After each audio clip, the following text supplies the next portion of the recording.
Selain saingan Piala AFF, skuad negara turut akan mengarungi pusingan ketiga kelayakan Piala Asia 2023 Februari tahun hadapan.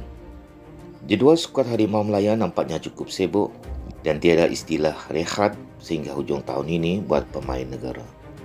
Ia selepas barisan kejurulatihan negara mahu memanfaatkan sebaik-baiknya ketiga-tiga jendela aksi persahabatan antarabangsa pada September, Oktober dan November ini dengan mengadakan aksi persahabatan buat pasukan.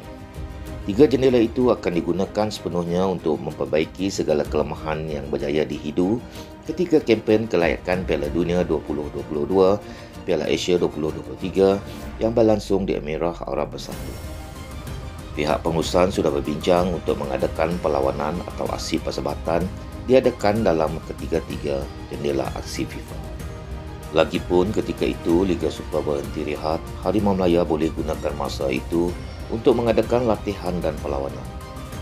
Berdasarkan kalender FIFA untuk aksi antarabangsa, terdapat 3 jendela yang bakal ditempuh skuad negara iaitu bermula 30 Ogos hingga 7 September, 4 hingga 12 Oktober dan terakhir pada 8 hingga 16 November depan.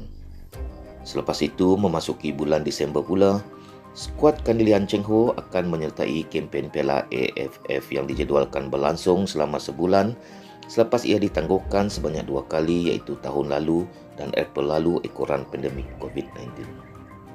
Cheng Ho yang membawa Malaysia muncul naib juara Piala AFF 2018 lalu menambah, 3 jendela itu juga akan menyaksikan beberapa muka baru dipanggil bagi memberi peluang dan mempamerkan keupayaan masing-masing. Di samping itu, menguji pemain-pemain yang baru dan melihat potensi mereka pada latihan dan dalam aksi persahabatan. Selain saingan Piala AFF ujung tahun ini, skuad negara turut meletakkan sasaran penting pada Februari tahun hadapan di mana akan mengarungi pusingan ketiga kelayakan Piala Asia 2023 dengan misi layak secara merit ke pusingan akhir di China.